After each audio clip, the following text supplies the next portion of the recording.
Marietta Collins. I am the president of our quilting club and a member of the Mississippi MHV here in New Albany. I've been a member for 24 years, I believe it is.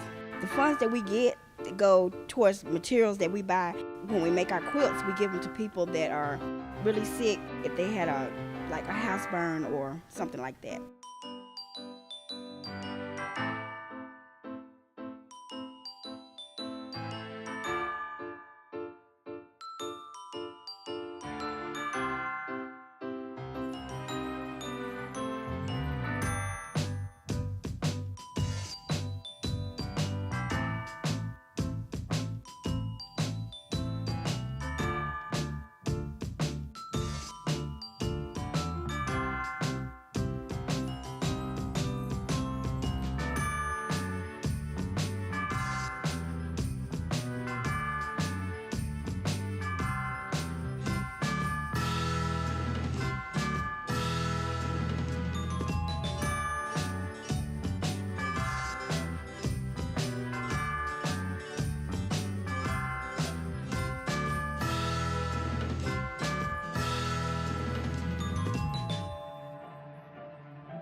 We meet on Tuesdays around 10 o'clock. We work about 4-5 hours. Hopefully many will come out, join the club, have a lot of fun. Thank you.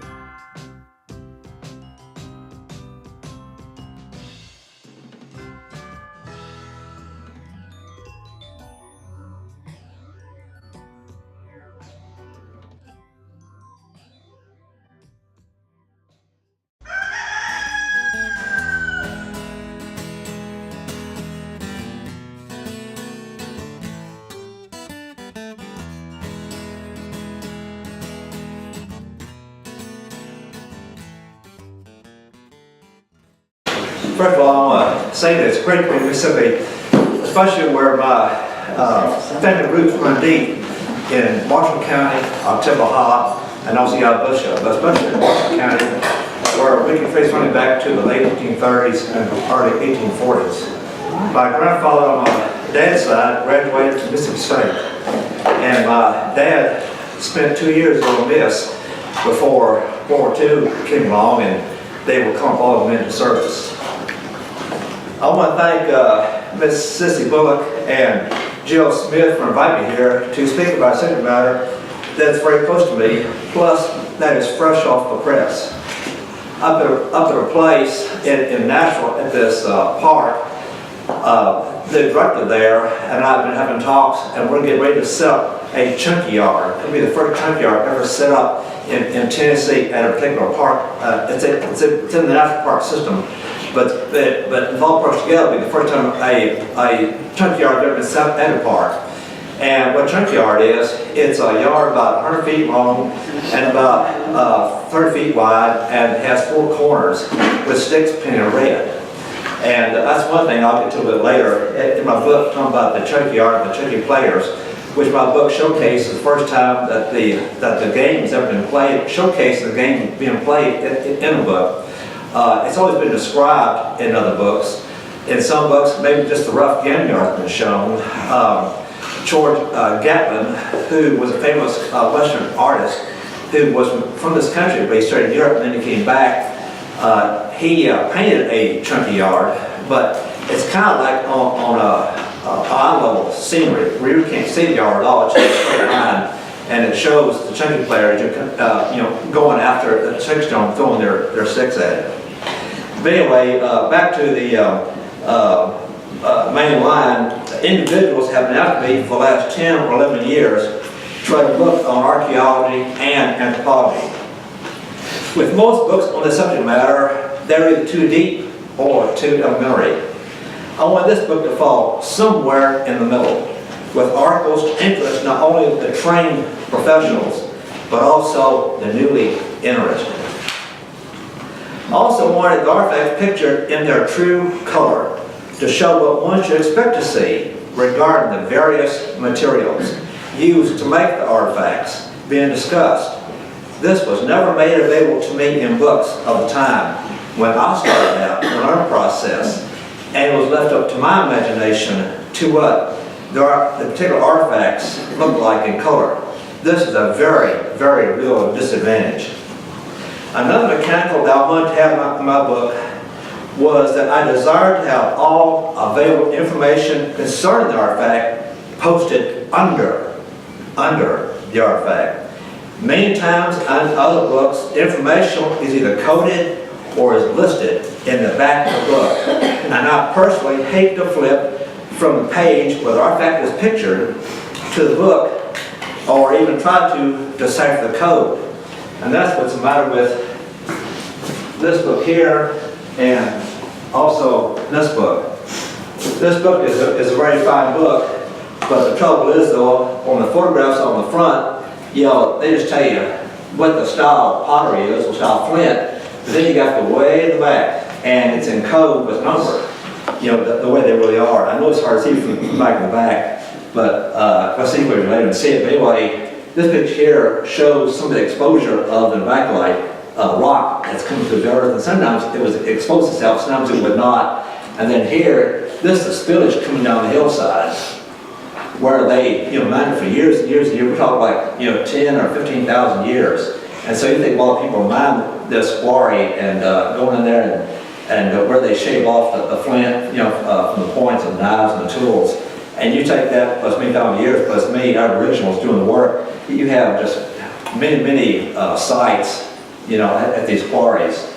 Another famous quarry I just mentioned earlier was the Dover Flint Quarry. And that's this one right here. These four, and this one here, where it shows all the spillage coming down the hillside. And this also has never been shown to you, but you won't find it in any other archaeological text anywhere whatsoever. This is Ryan Parrish, who did the study. He's a good friend of mine at the University of Memphis. And I knew you can't see it from back to back, but he pin dotted with orange dots each little place where he found a little bit of a quarry. And some of the pin dots even run together, which is really fantastic. But he has one called Brindley Quarry Site, one called Cross Creek, one called Country Ridge, one called Thompson Hollow. Anyway, it's just, I've been there several times. It's just an amazing place. But so to my wife, I said, that's what true quarry is really about. It's about the spillage. It's not a rock face, like a lot of people would imagine. It's spillage coming down the hillside, where either the Dover Flint or the backlight exposed itself, or if it didn't, they actually dug into the ground 2 or 3 feet deep to get at the source to where they could pull this rock out and then, you know, make it into arrow points and knives and tools and things of that nature.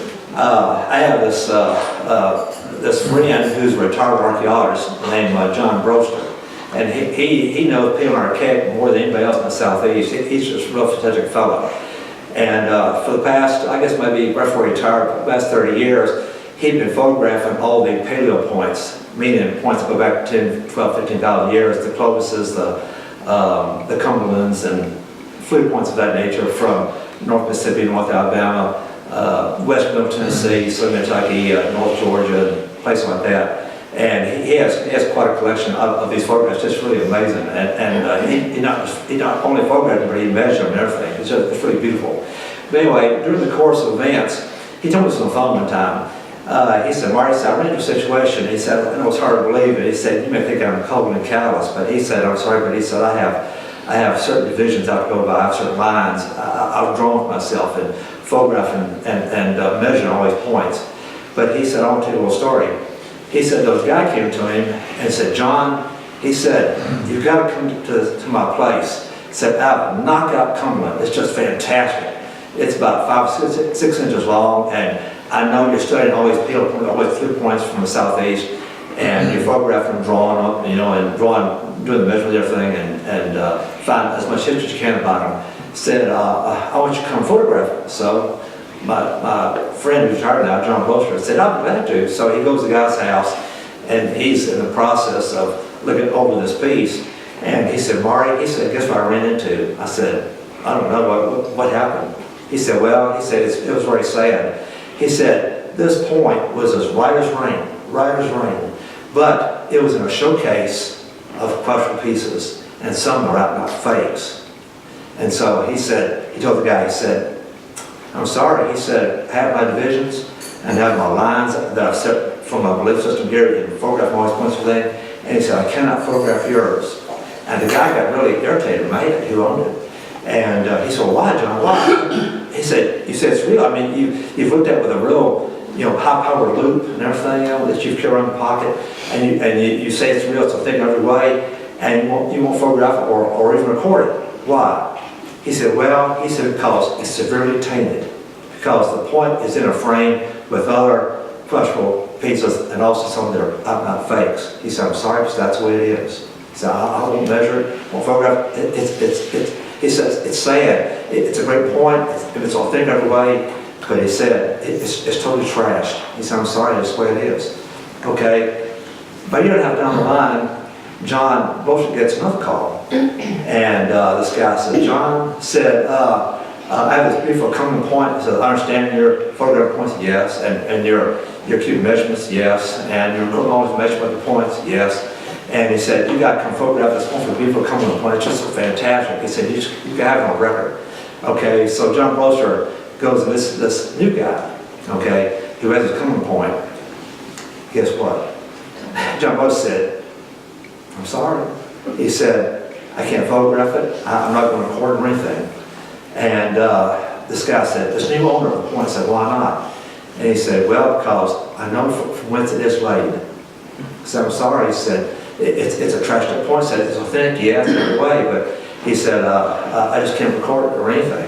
He said, because I know from whence it came, and the guy got really irritated, really mad. He started using rough language with John, very unfortunately. And he said, well, I don't understand. He said, I've removed this authentic point from these copies and fakes. John Bloster said, I'm sorry. He said, I have my rules and regulations, I have my lines on everything. He said, I'm sorry, it's totally ruined. Totally ruined. And that's the way things are sometimes.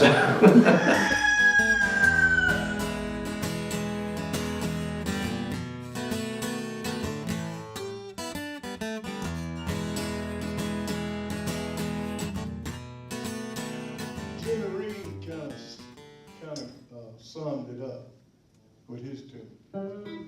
And y'all can help me. Y'all that you want to throw something in on this, you're welcome to do it. Okay?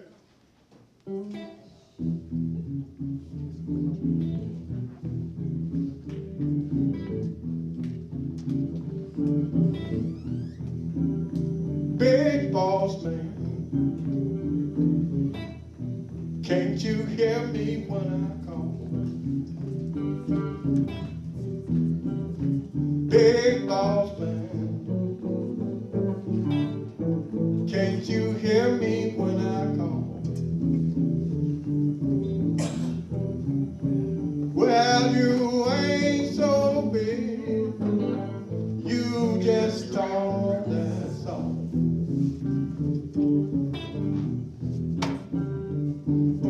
You got me working, boss man, it's really, really hot. I want a drink of water, but you won't let me stop. Big boss man, can't you hear me when I call? Well, you ain't so big, you just tall, that's all. Give me a little of that hop there.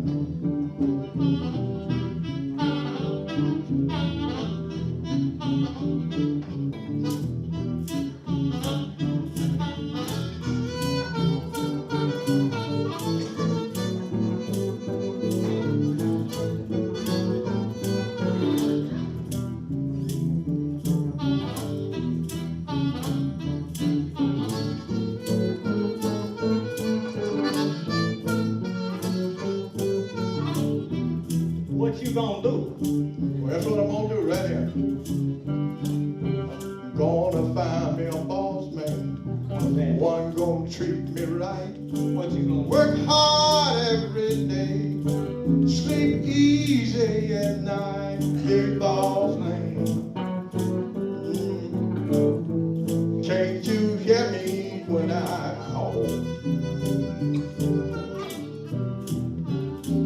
Well, you ain't so big, you just tall, that's all.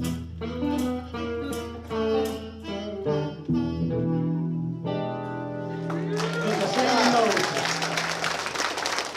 78, a little town down the road here from here in Crawford, Mississippi.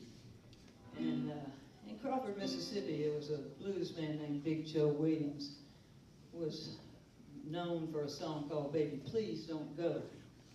And I'm sure you've heard a million people do that song through the years. But Big Joe said, I wrote that, and I wouldn't have doubted him for a minute. But back in 1978, a friend of mine and I went down to Crawford, Mississippi. We were looking for Big Joe Williams. We pulled up at the gas station there and we asked the man there, we said, hey, we're looking for Big Joe Williams. He said, yeah. Go down there and take that first left. You'll see a big white house on the right with a front porch on it. That's his sister's house. She'll know how to find it. So we took off down there and took that first left. We commenced down that road a spell. Saw the White House. We went up and knocked on the door. Said, hey, we looking for Big Joe Williams. She said, well, he's not here. Said, he lives in a little trailer down the road. You'll see it out there in the field. Tiny little trailer. We said, great, we're going to find him there. She said, no, he's not going to be there. Said, you got to go past that trailer. You'll see a big shade tree with a car parked underneath it. He'll be sitting up in that car. You see, it's a lot cooler there than in this tiny little trailer. So we took off down the road. Saw the big shade tree, car parked underneath. Sitting in the front seat, big as life, Big Joe Williams. And this is a true story about what happened that day. Here's a story I want you to know about the very first day I met Big Joe. Drove on down to his automobile. There he was sitting up behind the wheel. Well, I knew it was him. You asked me how'd I know. He had a bright red shirt and it said Big Joe. And when he opened his mouth, he sang, oh, baby, please don't go. But don't you go, go, go. Yeah, he said, I wrote that. I traveled all around. I've been to France. I've been to Germany. I've been to your hometown. I've been down on the bottom through those old whistling pines. Up and down Highway 49 now. You know, Big Joe Williams, he was a mighty man. He had big fat fingers on both of his hands, yeah. He had 9 strings on his guitar. He looked like a giant behind the wheel of that car. Well, I knew it was him. You asked me, how'd I know? He had a bright red shirt and he said, Big Joe. When he opened his mouth, whoa, baby, please don't go. Well, don't you go, go, yeah. He said, I wrote that. I traveled all around. I've been to France. I've been to Germany. Boy, I've been to Tupelo town. Yeah, I've been down in the bottom through those old whistling pines. Oh, yes. Up and down Highway 49. All right, boy.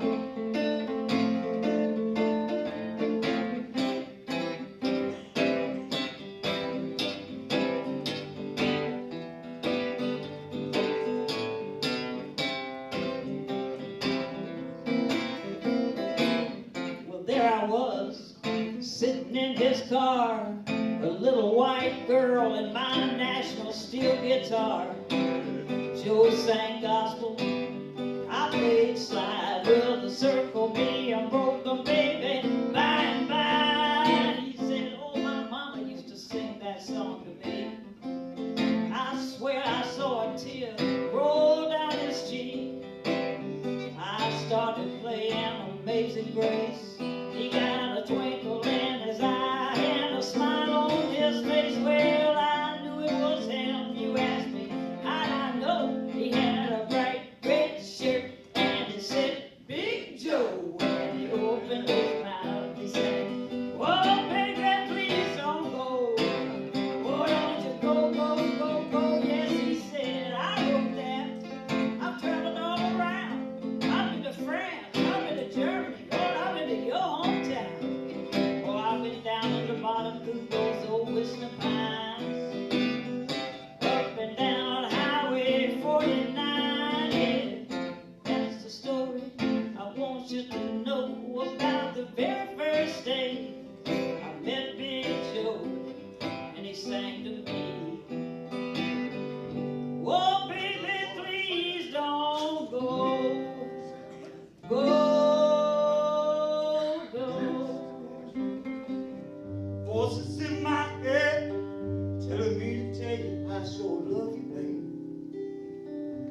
Voices in my head telling me to tell you I'm gonna miss you. Tell me it ain't true. Tell me I ain't love.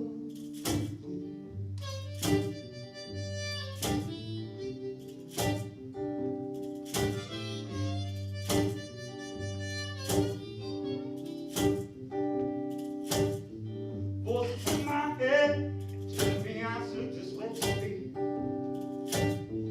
Voices in my head telling me you feel the same for me. Went by your house down the other day. Your mama said you packed up and you ran away. Fell down on my knees, girl, and I pray that you heard these voices in my head. Take them away.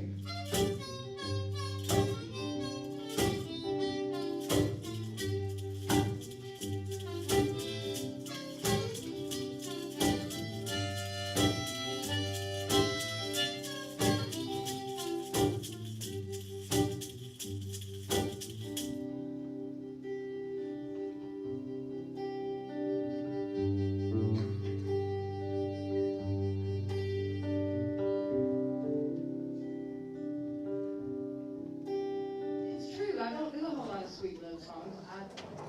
I might sing some pretty stuff tonight, but in general, I'm not a mean person,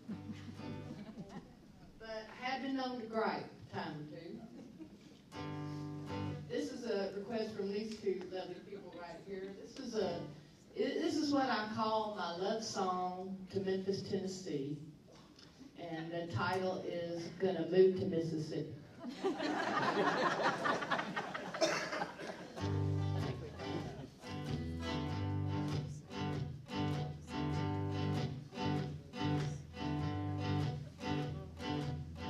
Done it all I can.